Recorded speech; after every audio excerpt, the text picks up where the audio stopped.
मङ्गलं भगवान् वीरो मङ्गलं गौतमो गणि मङ्गलं कुन्दकुन्दार्यो जैनधर्मोऽस्तु मङ्गलम् सर्वमङ्गलमाङ्गल्यं सर्वकल्याणकारकं प्रधानां सर्वधर्माणां जैनं जयतु शासनम् आत्मज्ञानं स्वयं ज्ञानं ज्ञानादन्यत् करोति किं परभावस्य कर्तात्मा मोहोऽयं व्यवहारिणाम्।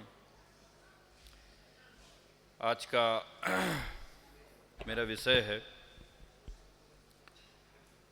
आत्मानुभूति अर्थात सच्चे सुख की आवश्यकता और विधि। यदि मैं हेडिंग सम्यक दर्शन रखता तब भी बात तो यही होती, आत्मा की अनुभूति। एक आत्मा की अनुभूति करना आगम का वो आधार है, अध्यात्म का वो आधार है कि यदि आत्मानुभूति और आत्मानुभूति के लक्ष्य को हटा दिया जावे तो विषय कुछ बचता ही नहीं है। जैसे अभी आपने चर्चा पढ़ी, कर्णान योग की पढ़ी आपने, है सभी अकृत्रिम चैत्यालयों के विषय में पढ़ा, पर अंत की लाइन क्या पढ़ी कि सब इसको जानने से क्या लाभ है कि मैं सिद्ध समान बन जाऊं। तो सिद्ध कैसे बनोगे? सिद्ध बनोगे आत्मानुभूति पूर्वक। तो आत्मानुभूति बोली जावे या नहीं बोली जावे, वो ऐसा काम है कि जैसे शादी में जितने भी काम होते हैं उन सब का नाम शादी है। चाहे बैठना हो, चाहे भोजन करना हो, चाहे कोई व्यवस्था करना हो, सबका नाम शादी है। और यदि दूल्हे दुल्हन नहीं होवे तो उनका नाम शादी नहीं है। बस ऐसे ही है यहाँ। यदि आत्मा की अनुभूति का लक्ष्य नहीं होवे तो सारे के सारे विषय का नाम है जानकारी। इसके आगे कुछ भी नहीं, और मात्र वो जानकारी है। जैसे हम शरीर पर घटा करके देखते हैं, जैसे शरीर है तो शरीर विज्ञान है। साइंस भी बताता है कि सब आपकी बॉडी में कौन कौन से पार्ट हैं, आँखें कैसी हैं, कैसे काम करते हैं, लीवर कैसे काम करता है, हार्ट कैसे काम करता है। और अपने जनागम में भी लिखा आया, द्रव्येंद्रियो भावेंद्रिय का स्वरूप आया। तो द्रव्येंद्रियो बताया गया, तत्वार्थ सूत्र में भी बताया आचार्य उमा स्वामी ने कि ये आँखों की रचना कैसी है, शरीर की रचना कैसी है, उनके आकार प्रकार कैसे हैं। लेकिन वहाँ लक्ष्य ये है कि आप इस देह को जानो और ये श्रद्धा करो कि ये देह में नहीं हूँ, तो उसकी सार्थकता है, तो उसको जानना है। और वो ये बताते हैं कि भाई ये आपने शरीर को जान लिया, अब ऐसा खाओ पियो, ऐसा ऐसा करो तो आप स्वस्थ रहोगे। तो उनका लक्ष्य है शरीर की तरफ, और हमारा लक्ष्य किसकी तरफ है? आत्मा की अनुभूति की तरफ। लेकिन समस्या ये है कि जब आत्मा की अनुभूति की बात करते हैं तो प्रश्न यही है, दो प्रकार से प्रश्न उठता है कि आत्मा की अनुभूति करें क्यों, और यदि करना है तो उसकी विधि क्या है। छह ढाला में आपने पहला छंद पढ़ा होगा, छह ढाला की पहली ढाल का क्या है पहला छंद? जे त्रिभुवन में जीव अनंत, सुख चाहें दुख ते भयबंत। लिखा ना पहली ढाल में, पहला ही छंद है। इसमें आ रहा है, पीछे आ रहा है, ये दूसरा नंबर का पेज करो, उस पर लिखा है। अभी कौन देख रहे हैं वहां? तो ताते दुख हारी सुखकार और कहें सीख गुरु करुणाधार। क्या कह रहे हैं? स्पष्ट, वो दो लाइन से सारे जीवन का उद्देश्य हमें समझ में आ जाता है। क्या उद्देश्य समझ में आ जाता है कि हमें क्या करना है और क्या कर रहे हैं। तो कह रहे जे त्रिभुवन में जीव अनंत, तो अनंत जीवों में हमारा नंबर आता है कि नहीं आता है? हम अनंत जीवों में है ना, अनंत जीव में एक जीव मैं भी हूं। तो आप बताओ, अच्छा आप दुखी हो कि सुखी हो? हमें नाम में से किसी का नहीं जानता हूं, बस इतना जानता हूं आप गुजराती हो और मैं नहीं हूं। लेकिन एक बात ध्यान रखना, मैं भी चैतन्य धाम गया था 10 दिन। क्यों सचिन जी? तो मैं थोड़ा थोड़ा गुजराती हो गया था। उसमें मैंने प्रयास नहीं किया था, अपने आप ही शब्द आगे थे आपके बोलने सुनने से। केम छो, अये आवनी, ऐसे और भी आते हैं मुझे, मैं प्रयोग नहीं करता हूँ। क्योंकि मुझे डर लगता है पता नहीं किसका अर्थ का अनर्थ हो जाए इसलिए तो हमने प्रश्न किया कि आप दुखी हो कि सुखी हो, और दुखी और सुखी की परिभाषा क्या है। तो दो प्रकार के आपके उत्तर आ सकते हैं।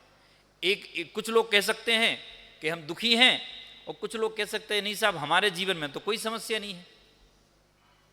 दो प्रकार के उत्तर आ सकते हैं। साहब हमें क्या समस्या है, खाना पीना सोना बढ़िया, व्यापार धंधे चल रहे हैं, घूमना है, आज यहाँ 2.5 दिन भी 3 दिन के लिए आए हैं तो भी कोई दिक्कत नहीं है, पैसे तो आ ही रहा है। चलो हम उसको ऐसे एक अध्यात्म के टर्म में आपसे पूछता हूं कि स्वर्ग में सुख है कि नहीं। ये अच्छा नहीं है, ये हाथ खड़े करना, कौन कौन बोलता है नहीं है, बस इतने से ही। पीछे वाले मानते हैं स्वर्ग में सुख है। अच्छा अब जो ये मानते हैं कि स्वर्ग में सुख है वो हाथ खड़े करो। मैं ही हूं केवल के, और कोई नहीं है। ये आगम में ही लिखा है कि स्वर्ग में सुख नहीं है, पर आप आगम की भाषा को समझो। मैं ये कहता हूं आगम के आधार से ही कि स्वर्ग में सुख है। कैसे है कि वहां तीव्र साता का उदय है, शरीर में कोई व्याधि नहीं है, किसी प्रकार के संयोगों की चिंता नहीं है, कोई टेंशन नहीं है, कोई कमाना नहीं है, खाना नहीं है, यदि भूख भी लगती है तो कंठ से अमृत झर जाता है, कोई इच्छा होती है तो अलग रूप बन जाता है। तो ये सुख है ना, कह रहे हाँ सुख है, लेकिन उस सुख के साथ एक समस्या है, ज्यादा समस्याएं नहीं है। क्या समस्या है पता है आपको? है टिकता नहीं है बस वो, बाकी कोई प्रॉब्लम नहीं है। अगर वो अनंत काल तक रहे तो कोई समस्या है ही नहीं ना। वो सबसे बड़ी समस्या उसकी यही है कि वो अनित्य है, वो असरण है और इंद्रियों के अधीन है। इसलिए कहते हैं कि उसमें सुख नहीं है। आगम में दोनों बातें लिखी हैं, स्वर्ग के सुख भी लिखा है और स्वर्ग के दुख भी लिखा है। ऐसे घबराने वाली बात नहीं। जब मैंने पूछा कि स्वर्ग में सुख कौन कौन मानता है, मानते हो तो हाथ खड़े कर दो, है वहां सुख, किसने कहा नहीं है। तो जब हम आत्मा के अनुभव की बात करेंगे तब कहते हैं कि दुख है। चलो अच्छा, मैं दूसरे एंगल से प्रश्न करता हूं। दो ऑप्शन है आपके पास, स्वर्ग जाना है कि नरक जाना है। नहीं करो, हाथ खड़े करो। कि सब हाथ खड़े करें या नहीं करें क्या फर्क पड़ता है, जाना तो स्वर्ग ही है। अगर ऐसा मानो कि मैं विदेश क्षेत्र गया, आप सबसे बोल के और ये बोल गया कि साहब जिस जिसके जो प्रश्न हो वो आप मुझे बता दो, तो मैं सिमंदर परमात्मा से केवली से पूछ के आऊँगा। और सबकी लिस्ट लेके गया और आप सबके विषय में पूछ के आया और बताया सबका मैंने। अब उसमें से 10-20 आदमियों का ये बताया कि साहब नरक जाओगे आप।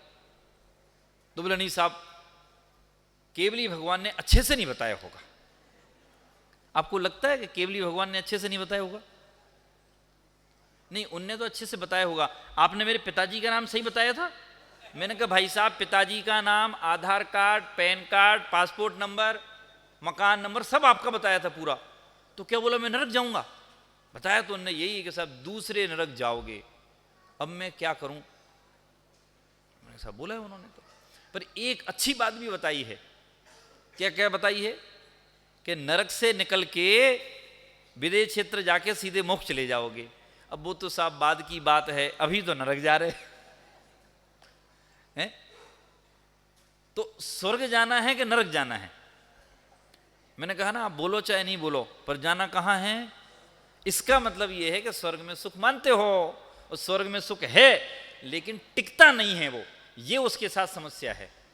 तो हमें एक ऐसे लक्ष्य की तलाश है जो टिकता हो। वर्तमान की भूमिका की बात करें हमने पहले ही प्रश्न किया, सुखी हो कि दुखी हो? क्या नाम आपका? करण। तो भाई सुखी हो कि दुखी हो? हैं? क्या दुख है बताना जरा। यहां बढ़िया हॉल में लाइट जल रही है, पंखा चल रहा है, कौन परेशान कर रहा है आपको? हैं? ये बोले कि दुखी हैं इसलिए आए हो। उसका ऐसा भी तो हो सकता है, सुखी होना है इसलिए आए हैं। ये वाला भी तो पक्ष है कि दुखी नहीं, हमें सुखी होना है, हम इसलिए आए हैं। ये तो चूंकि आगे आगे बैठे दिख गए तो मैंने नाम पूछ लिया। देखो वास्तव में कोई भी परिस्थिति कोई वस्तु, कोई घटना और कोई संयोग वो सुख दुख के कारण नहीं है। वो तो हम जहां जैसा राग द्वेष करते हैं उसके अकॉर्डिंग काम होता है। वास्तविक दुख का कारण तो अज्ञान भाव है, और अज्ञान भाव क्या है कि पर द्रव्य मेरा है। दुख का कारण यही है। मतलब कोई सामग्री का आना जाना, मकान, गाड़ी, मोटर, इनका होना नहीं है, अज्ञान भाव है। उसको हम ऐसे समझते हैं कि मुकेश अंबानी का नाम तो सुना ही होगा। अब मैं हाथ खड़े नहीं करवाऊंगा किसने नहीं सुना है, पर मैं आपसे ये पूछता हूं, वो सुखी है कि दुखी है? हैं? अच्छा, इतने पैसे वाले बने नहीं हो तो बोले दुखी है वो, हैं? आपको तो सब उसका बेहो पता ही होगा। मुंबई वाले तो देखा होगा, उसकी बिल्डिंग के आगे से निकलते ही होंगे, उसकी गाड़ियों का पता होगा, बैंक बैलेंस तो जो आता है एक नंबर में, वो तो सब दिखता ही है ना आपको ना। इतना पैसा है और आप कहते हो दुखी है। और आपने कहा कि आप भी दुखी हो, तो आपके दुख में और उसके दुख में अंतर क्या है और समानता क्या है? दो बातें, एक पना क्या है और भिन्न पना क्या है। कि एक पना तो ये है कि वे भी अज्ञान से दुखी हैं और हम भी अज्ञान से दुखी हैं, और भिन्नता ये है कि हम ये जानने बैठे हैं कि सुखी कैसे होना है और वो जानने नहीं बैठा है। आप यही जानने बैठे हो ना सुखी कैसे होना है। तो ये दुख का नाम सुनकर के घबराना नहीं।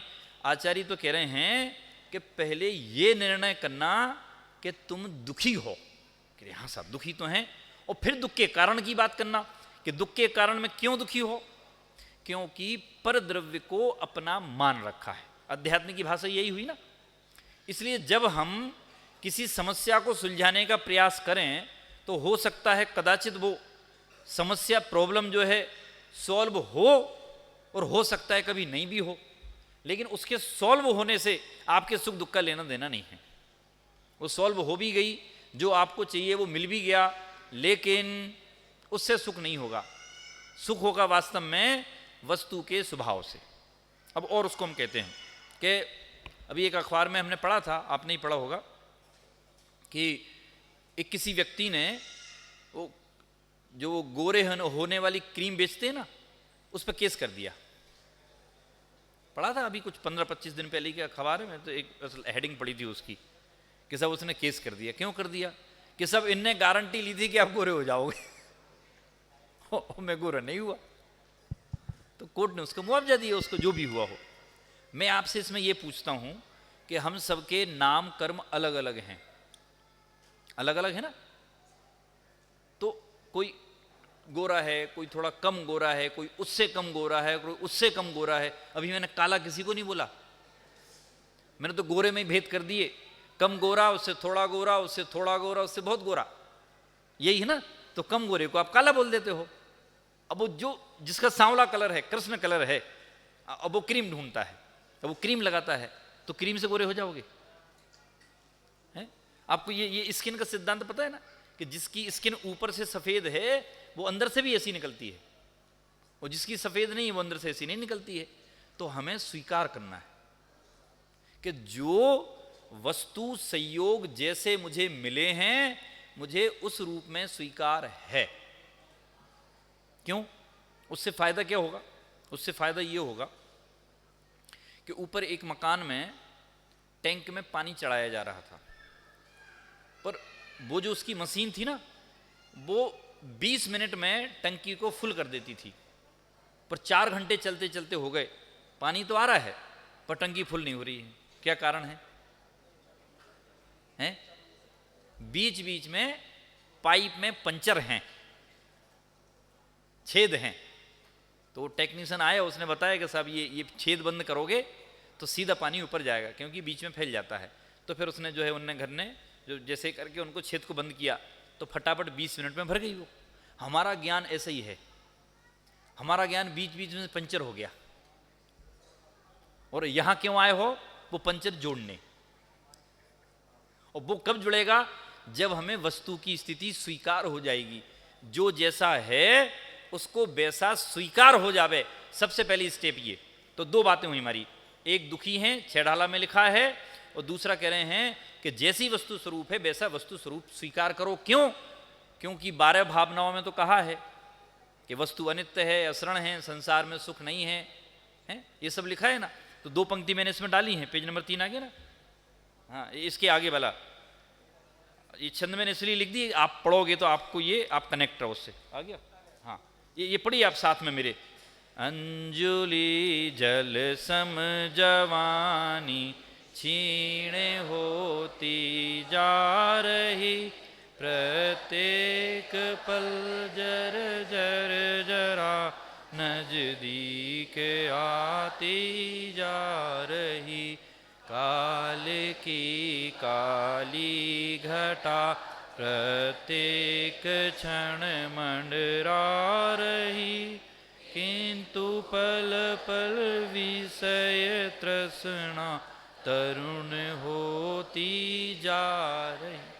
तो पहला हमारा छंद कि इस लोक में अनंत जीव हैं और वे दुखी हैं और दुख से सुख चाहते हैं। और दूसरे छंद में कह रहे हैं कि भाई ये जगत कैसा है, अनित्य है, ये असरण है, ये तो हमें दिखाई देता ही है ना, सामने हमें दिखाई दे रहा है। चलो हम उसको ऐसे बात करते हैं कि आप सबको याद होगा 1918 में, 1918 समझते हो ना, 1918 में यहां एक प्रवचन किया था मैंने आत्मानुभूति के ऊपर। उसमें कौन कौन आया था? आप नहीं आए थे? अरे कहां चले गए थे? कौन आया था? हाथ खड़े करना। तो आप पूछ सकते हो कि आप आए थे क्या मेरे से? मैं भी नहीं आया था। चलो थोड़ा सा आगे जाते हैं। ये अपना 2021 चल रहा है ना, 2121 में फिर आत्मा के अनुभव का ऐसा ही प्रवचन होगा यहां। कौन कौन आएगा? हाथ खड़े करो। आज से 100 साल बाद। तो आप क्वेश्चन कर सकते हो कि आप आओगे क्या? है? इसका मतलब ये निर्णय तो आपको है कि आज से 100 वर्ष पहले भी आप यहां की बात कर रहे। ये नहीं बोल रहे कि जीव नहीं था, हम तो थे पर यहां नहीं थे, और 100 साल बाद भी नहीं रहेंगे। मतलब हमें उस क्षण भंगुरता का तो कहीं ना कहीं भान है, हम उससे रहित नहीं है, वो तो हमें ज्ञान है। जब हमें ये पता है कि ये गाड़ी छूट जाएगी और ये गाड़ी परमानेंट नहीं है, ये टिकने वाली नहीं है, तो कुछ ऐसा करना चाहिए जिससे हम टिके रहें, जिससे हम रहें और हमें सच्चे सुख की प्राप्ति हो। क्योंकि वास्तव में तो दुखी है ना। तो इसलिए जो है ये जो छंद लिखा है कि अंजुलि जल समजवानी क्षीण होती जा रही, प्रत्येक पल जर जर जरा नजदीक आती जा रही। ऐसा नहीं हो रहा है। ऐसा आपको देखना हो तो सब अपने अपने 5 साल 10 साल पुरानी फोटो उठा करके देखना है। अच्छा, समस्या क्या होती है कि फोटो आपने उठा करके देखी, अब मैं ऐसा नहीं लगता हूं। तो भाई साहब आप ऐसे तो 10 साल पहले लगते थे, अब कैसे लगोगे? नहीं साहब, मुझे तो ऐसे ही होना है। अब वो 10 साल पहले की पर्याय आएगी ही नहीं। और हम इतने संकलेश परिणाम करते हैं, हमारा ज्ञान इतना बह जाता है कि जो हमें मूल तत्व ज्ञान में ज्ञान लगाना है वो लगता ही नहीं है। और पाइप में छेद बना रहता है और टंकी भरती ही नहीं कभी। तो हमें ये छेद बंद करना है। तो वो होंगे कैसे? वस्तु के स्वरूप को स्वीकार करके। वस्तु का स्वरूप आपको अगर स्वीकार नहीं होगा तो कुछ भी काम बनने वाला नहीं है। तो जब ये क्षण भंगुरता की बात लिखी है तो साथ में आत्मा कैसा है इसकी बात भी लिखी कि संयोग क्षण भंगुर है ना, तो घबराने की बात नहीं है, वो संयोग अपने हैं ही नहीं।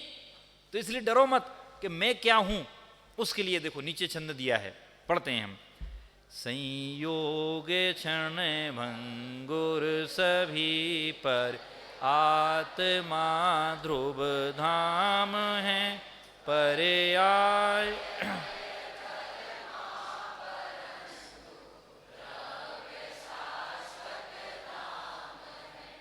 इस सत्य को पहचानना ही भावना का सार है, ध्रुव धाम की आराधना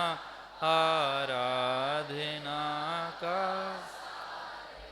जैसे ही पर्यायों की क्षण भंगुरता बताई कि शरीर मिट जाएगा, नश्वर है, छूट जाएगा, कोई शरण नहीं है, और जैसे ही घबराने लगे तो आचार्य बोले कि चिंता मत करो, घबराओ मत, ये तो क्षण भंगुर है, छूटे छुटाए हैं, लेकिन एक द्रव्य ऐसा है जो परमानेंट है, तो लिखा संयोग क्षण भंगुर सभी पर आत्मा ध्रुव धाम है। आत्मा कौन?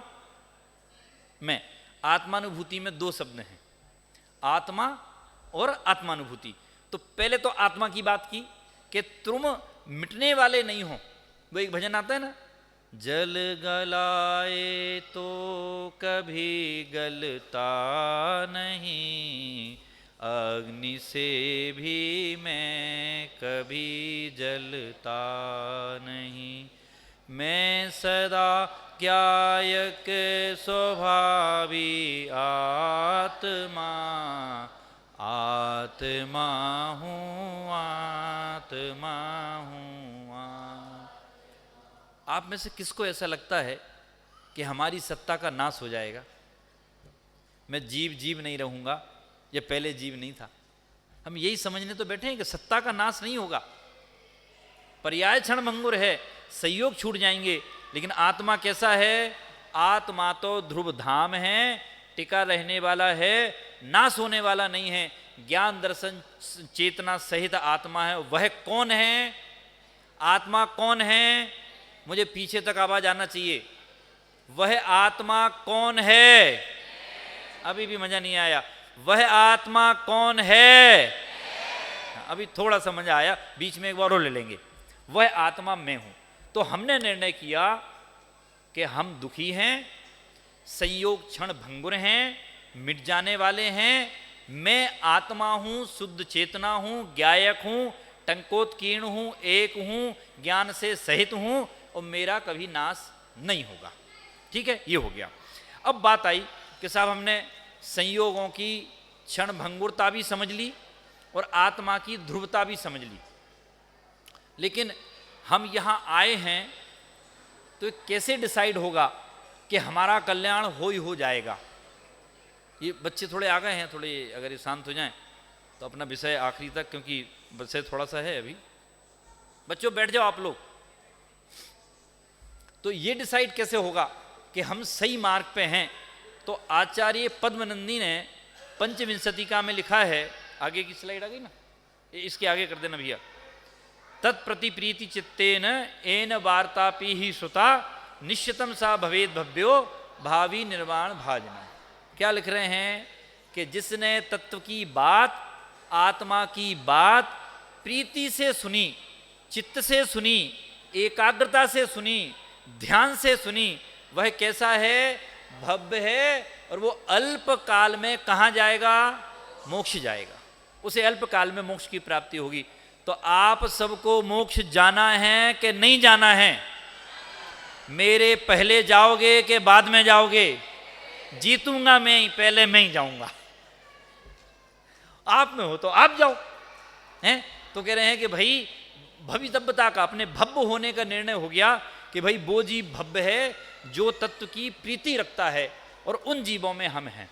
तो देखो हम कहां से प्रारंभ हुए?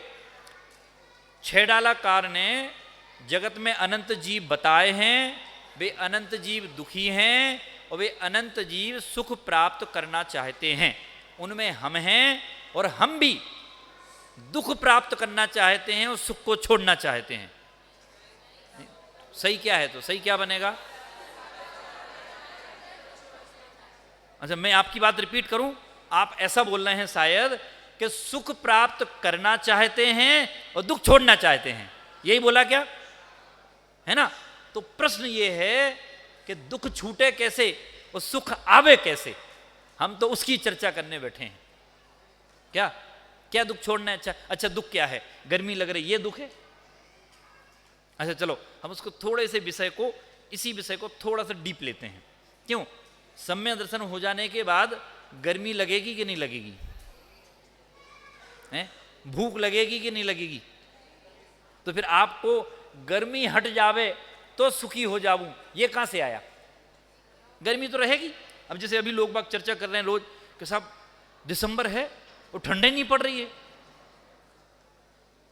अच्छा, ये सुबह जो सूरज निकलता है ना, तो आप लोगों को जानकारी नहीं होगी, ये मेरे से बिना पूछे नहीं निकल सकता है। और हम दोनों की इतनी बनती है कि मैं बोलता हूं कि ठंडों में थोड़े लेट निकलना, तो लेट ही आता है। आप लोगों को क्या लगता है? आप लोगों की चलती है क्या? ना मेरी चलती है ना आपकी चलती है। इसलिए इन व्यर्थ के विकल्पों में उलझने की जगह अपने तत्व की बात करो, अपने स्वभाव की बात करो। इसलिए मोक्ष मार्ग का स्वरूप कहा है। तो मोक्ष मार्ग के स्वरूप में क्या कहा? बिल्कुल सीमित लाइनों में नीचे लिखा है, देखो कि दुख का कारण मोह राग द्वेष आदि भाव हैं। पीछे तक समझ में आ रहा है कि नहीं आ रहा है? आ रहा है तो हाथ खड़े करना जरा, बस इतना। कोई, मुझे तो सबके हाथ खड़े चाहिए, एक साथ पूरे हाथ खड़े करो अगर समझ में आ रहा है तो, लेडीज जेंट्स दोनों में। अभी तो कम है अभी, और नहीं करो करो करो, यहां भी करो। और अगर नहीं आ रहा है तो फिर मैं पूछूं मैं? चलो आ रहा है। देखो तो क्या बात कर रहे हैं अपन कि भाई अपन ने चित्त प्रीति चित्त से सुना है, वह भव्य है, अल्पकाल में मोक्ष होगा। तो मोक्ष कैसे होगा? तो कह रहे वह मोह राग देश का नाश करके मोक्ष की प्राप्ति हो जाएगी, और जीवादि के प्रति सत्य श्रद्धान होगा, उससे मोक्ष की प्राप्ति होगी। उसके बिना मोक्ष की प्राप्ति होने वाली नहीं है।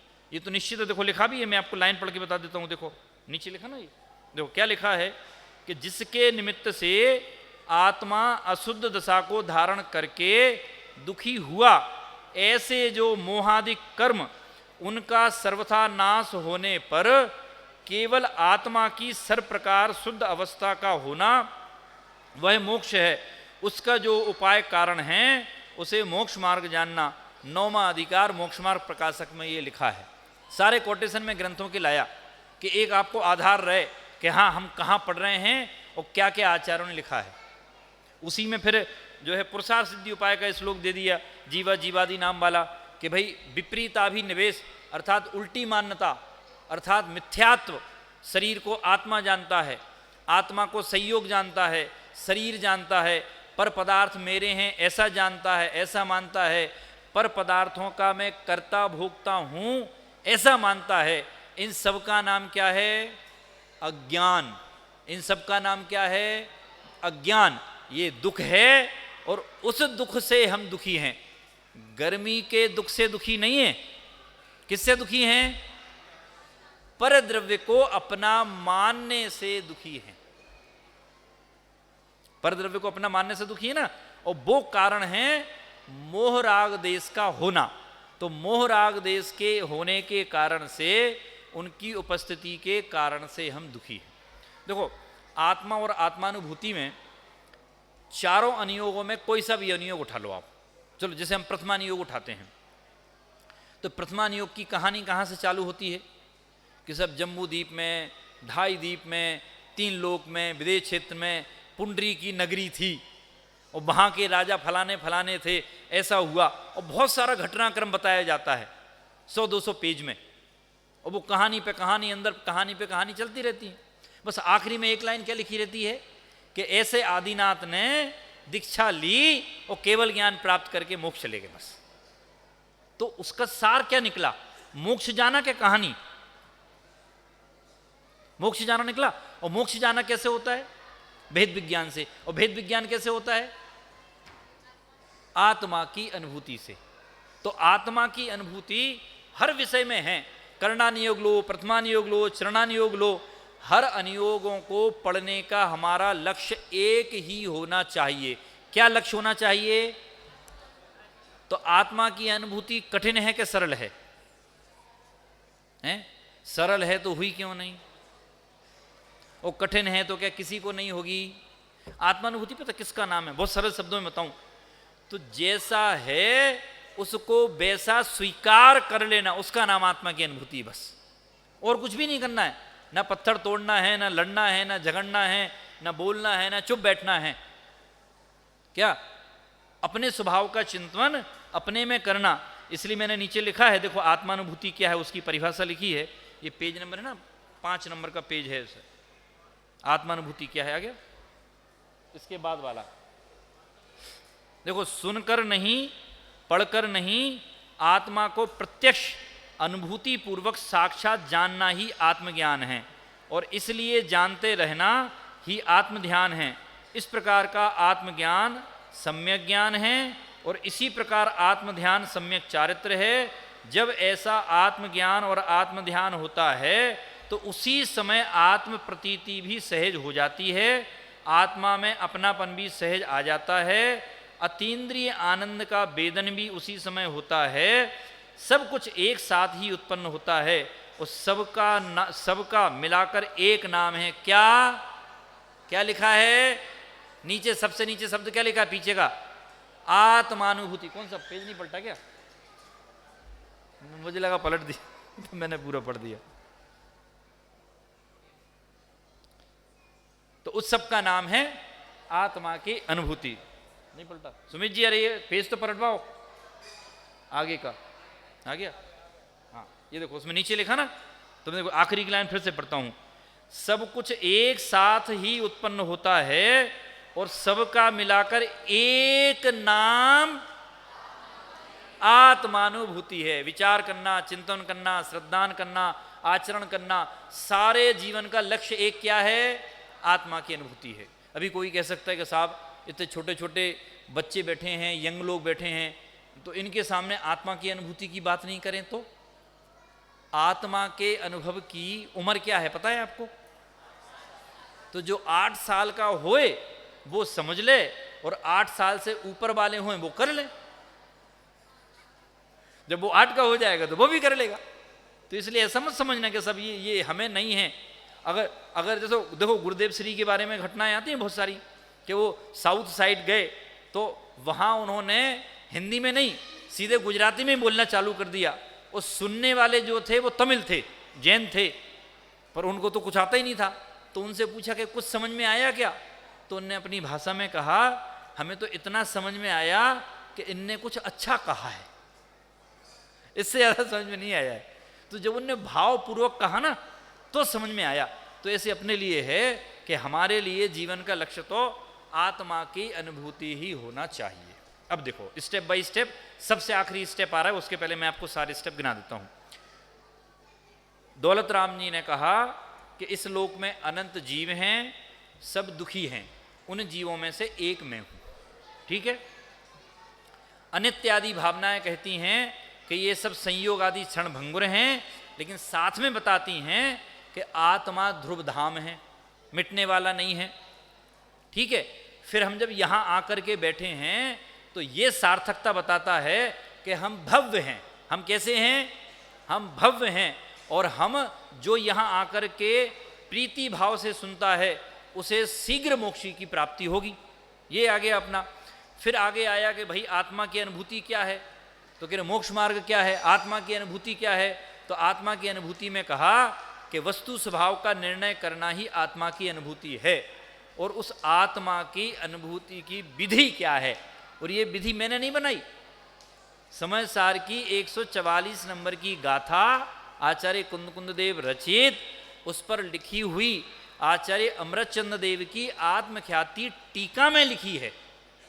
ये विधि है। नीचे पूरा मैंने संस्कृत और हिंदी दोनों दिए हैं। पहले मैं आपको उसको सरल शब्दों में समझा देता हूँ तो आपको समझ में आएगा। देखो कि क्षयोपशम है, विशुद्धि है, देशना है, प्रायोग्य है और करण, ये 5 लब्धियाँ होती हैं। सबने नाम सुने होंगे, फिर से बोल देता हूँ। क्षयोपशम, विशुद्धि, देशना, प्रायोग और करण। ठीक है? आप मेरे साथ बोलना। अच्छा, सब लोग जिनको याद नहीं है, क्षयोपशम, नहीं मैं बुलवाऊंगा। हाँ, मैं बोलूंगा, आप दोहराइएगा। क्षयोपशम, विशुद्धि, देशना, प्रायोग और करण, ये 5 लब्धियां हैं। ठीक है? ये 5 लब्धियां हैं। तो करण लब्धि का नाम है सम्यक दर्शन। सम्यक दर्शन मतलब आत्मा का अनुभव, और करण लब्धि अर्थात कि वस्तु का स्वरूप स्वीकार कर लिया, उसका नाम है करण लब्धि। सुनील जी, स्वीकार कर लिया। लेकिन वो करण लब्धि तो सबसे लास्ट स्टेप है, उसके पहले का स्टेप है। और उसके पहले का स्टेप है देशना। कि साहब क्षयोपशम और विशुद्धि कहाँ गए? कि उस पे नंबर पे आ जाएंगे, पर उसका स्टेप है देशना। क्योंकि देशना सुने बिना तो आपको कुछ समझ में आएगा ही नहीं। क्या पता चलेगा? देखो एक बात आप याद रखना कि आप ये बताइए कि ये जिनेंदे बैठे हैं, आपको देखे आपने?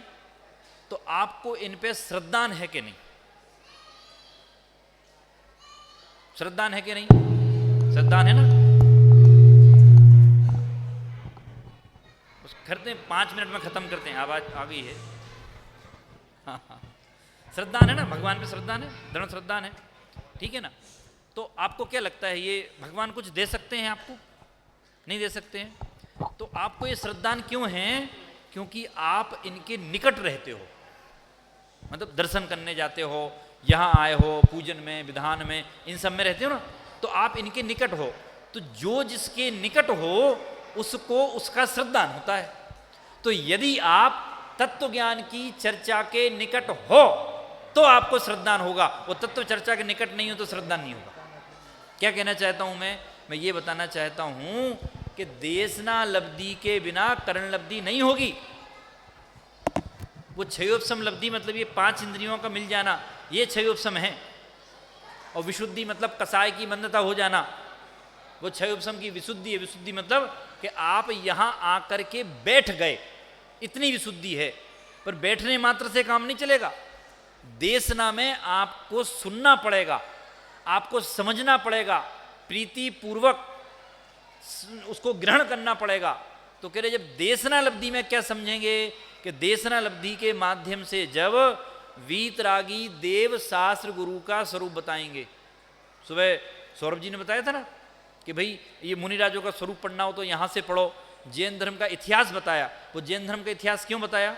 इसलिए बताया कि आप किसी और के मुंह से सुन करके भ्रमित नहीं हो जाओ कि जैन धर्म का ये इतिहास है, अनादि अनंत है, अभी का नहीं है। वो इसके श्रद्धान के लिए है और वो आत्मा की अनुभूति के लक्ष्य के लिए है।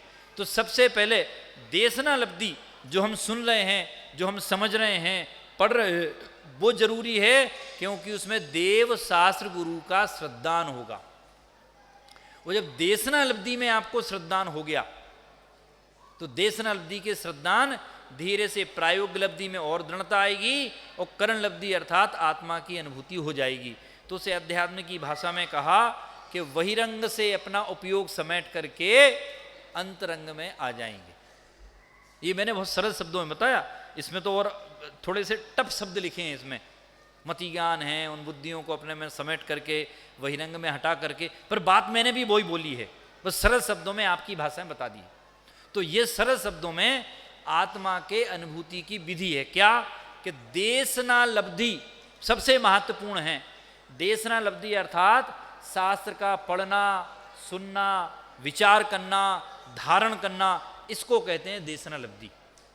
तो यदि आपको सच्चा सुख प्राप्त करना है, आत्मा का अनुभव प्राप्त करना है, तो आपको इस प्रकार के शिविरों में जाना होगा, आपको सुनना होगा, आपको समझना होगा, ग्रहण करना होगा। आपका उपयोग इससे बाहर नहीं निकलना चाहिए। क्या सारे पाइप बंद कर दो और केवल एक ही पाइप खुला रहने दो जिससे आपका ज्ञान आपके ज्ञान में आकर के मिले। यही आत्मा के अनुभव की विधि है। तो चालू किया था वहां दुख से, जो क्षण भंगुर पर्याय हैं वे टिकती नहीं, लेकिन आत्मा का अनुभव ऐसा है कि एक बार आत्मा का अनुभव हो गया, सिद्ध शिला पर जाकर के विराजमान हो गए तो अनंत सुखी हो जाएंगे, फिर कभी लौट करके आने की जरूरत नहीं है।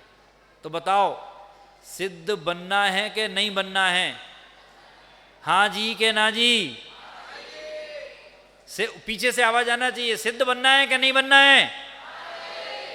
बनना है, आवाज बराबर है, सिद्ध बनना है। तो इस प्रकार से हमने संक्षेप में, विषय तो बहुत बड़ा था, मैंने उसको थोड़ा सा समेट के बताया, आपको हाईलाइट बताए हैं कि भाई दुख कैसा है, पर्याय क्षणभंगुर हैं, आत्मा ध्रुव है, प्रीति पूर्वक हमें तत्वज्ञान को सुनना समझना है, आत्मा का अनुभव मोहराग देश का नाश करने में है। और सबसे पहले देशना लब्धि ग्रहण करेंगे तो करण लब्धि जो है फिर धीरे धीरे स्वतः हो जाएगी। ये आत्मा के अनुभव की विधि है। आप सभी ऐसे आत्मा की अनुभूति करें, ऐसी मेरी मंगल भावना।